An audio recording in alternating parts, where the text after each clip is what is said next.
Pain start అయ్యాయి. Okay, wait చేద్దాం, normal delivery అయ్యే ఛాన్సెస్ ఉన్నాయి. అయితే నార్మల్ డెలివరీ చేసేద్దాం మేడం. ఓకే మా, గుడ్. ఒక 2-3 అవర్స్ లో అయిపోతుందా మేడం? లైక్ ఒక 2-3 అవర్స్ లో అయిపోతుందా మేడం? లైక్ ఇవాళ మాకు 4 గంటలకు మంచి ముహూర్తం ఉంది అన్నారు. ఇవాళ మాకు 4 గంటలకు మంచి ముహూర్తం ఉంది అన్నారు. Normal delivery 2-3 hours లోనమ్మా?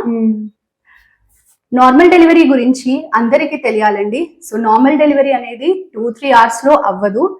ప్రైమీ అంటే ఫస్ట్ టైం ప్రెగ్నెంట్ అయిన వాళ్ళలో నొప్పులు స్టార్ట్ అయిన దగ్గర నుంచి 24 అవర్స్ కూడా పట్టొచ్చు బేబీ డెలివర్ అవ్వడానికి.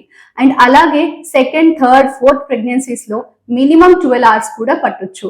ఎలా అయితే నార్మల్ డెలివరీ నెంబర్ పెరుగుతూ ఉంటుందో హార్స్ అనేవి అలా తగ్గుతూ ఉంటాయి. సో నార్మల్ డెలివరీ ఎవరు తొందర పెట్టినా టైంకి, ముహూర్తానికి అవ్వదండి. అండ్ నార్మల్ డెలివరీ అవుతుందా లేదా అనేది 2-3 అవర్స్ ఒకసారి చెకప్ చేసుకొని చూసుకుంటూ బేబీ హార్ట్ బీట్ బాగుందా, నొప్పులు బాగా వస్తున్నాయా లేదా, సో దాట్ మనం ఏమన్నా ఇంటర్వ్యూన్ అవ్వాలా, అంటే సిజేరియన్ ఏమన్నా అవసరం పడొచ్చా అనేది విత్ టైం తెలుస్తుంది. So normal delivery 3-2 hours 4 hours లో అవ్వదు, ముహూర్తానికి అసలే అవ్వదు. Thank you.